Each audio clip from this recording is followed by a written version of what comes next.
Salam et bienvenue sur Khibra, le premier podcast algérien parlant d'esprit d'initiative et d'entrepreneuriat.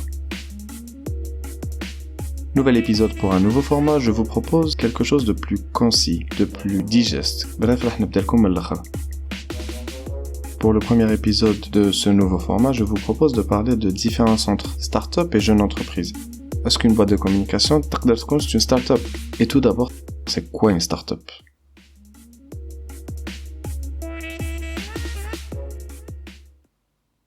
Avec la crise économique du moment, غير مشاكل. Et du coup, تسمعوا بزاف الناس يقولوا لك voilà راح ندير start-up ولا les politiques يقولوا لك voilà on va aider les start-up.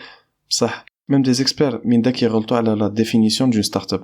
Ou تتلف لهم بين une start-up et une entreprise par exemple.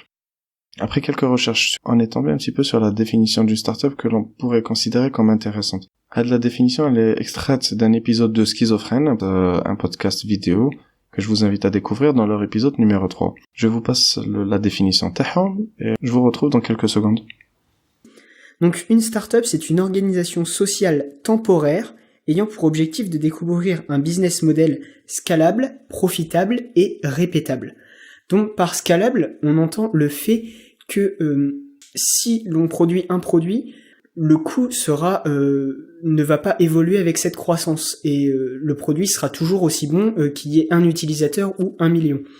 Donc voilà, et répétable, donc on comprend très facilement ce terme. Donc كيما قال لكم il y a des conditions باش une entreprise قادرة تكون une start-up. لازم تكون d'abord profitable. كيفاش تربح الدراهم تحقق أرباح. C'est normal. Donc هذيك ما نهضرش بزاف عليها. La deuxième condition اللي باش تكون une start-up définie comme telle لازم تكون répétable. Ce qui veut dire qu'elle doit être facile à dupliquer de la même manière et de façon plus rapide voire plus efficace. ناخذ un exemple très simple.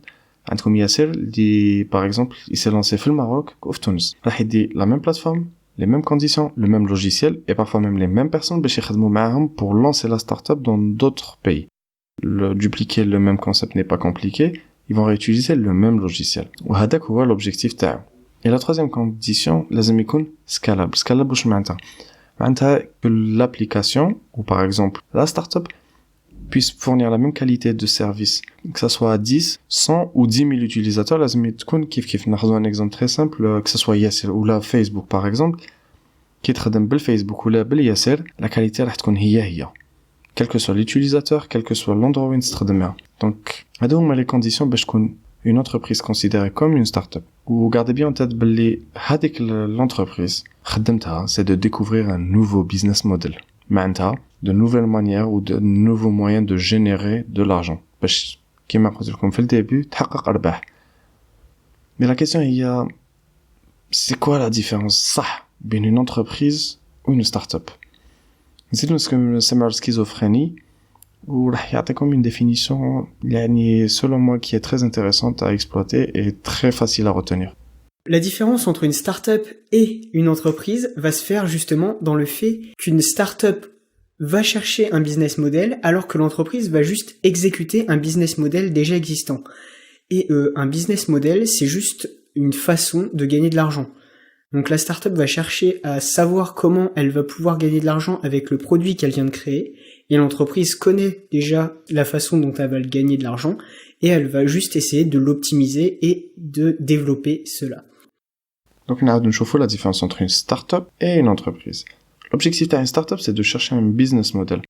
Parfois une startup a la réponse à une bonne question, elle a des objectifs très clairs, elle a une solution innovante, mais elle est incapable de générer de l'argent. Ou qui m'a la balcon, toute entreprise incapable de générer de l'argent ou du moins du bénéfice ne peut pas être considérée comme une entreprise ou une start-up intéressante. Alors qu'une entreprise naissante ou une entreprise en général, خدمتها واش هي concentrée غير على البيزنس موديل كيفاش تربح الدراهم. البيزنس موديل c'est comment gagner de l'argent. هذيك هي.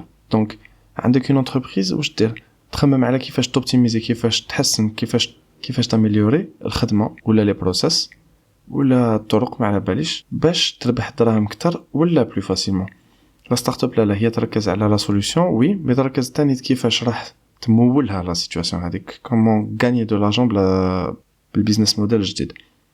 Voilà, donc pour faire simple, une start-up, elle développe un nouveau business model طريقه باش يديروا ربح. Une entreprise على بالها ديجا كيفاش تربح وتخدم على l'optimisation تاع les différents canaux ولا طرق باش تخدم. Définition très simple et très facile à retenir. جاب لي ربي راح تجيكم سهله. Donc dans tout ça يجيكم واحد يسقسيكم demain راح يقول لكم واش هي la différence بين une start-up و une entreprise.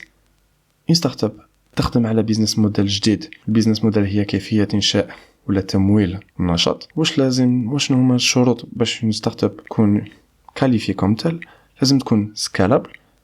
La qualité du produit لازم تبقى هي على سبيل المثال بين 1, 10, 100 ولا 1 million d'utilisateurs. Facile à dupliquer, à réessayer. لازم تقدر تكلونيها par exemple تعاود لها بلا ما تشقى بلا ما تعيا بزاف en utilisant les mêmes procédés les mêmes techniques. ou bien entendu لازم تكون profitable. لازم دير دراهم. كاين كتير من les startups par exemple à l'étranger عندهم des solutions innovantes بصح ils ne génèrent pas d'argent ولا ما يديروش bénéfice. هذيك c'est pas intéressant. Une jeune entreprise ou une entreprise en général عندها un business model معروف. fast food, boîte de com على بالها كيفاش تخدم واش من لي كانو تقدر تخدم بهم وخدمتها هي d'optimiser واش عندها ولا de trouver de nouvelles manières pour générer de l'argent. Voilà, j'espère que هاد les définitions جاكم سهلين. Si ce nouveau format de podcast vous plaît, n'hésitez pas à nous le faire savoir en commentaire. Si vous avez des questions ou des sujets dont vous souhaiteriez avoir des réponses en audio avec des extraits éducatifs, n'hésitez pas à nous le faire savoir. Entre-temps, je vous souhaite une bonne fin de journée et encore une fois, n'hésitez pas à nous les envoyer en commentaire. Bonne semaine.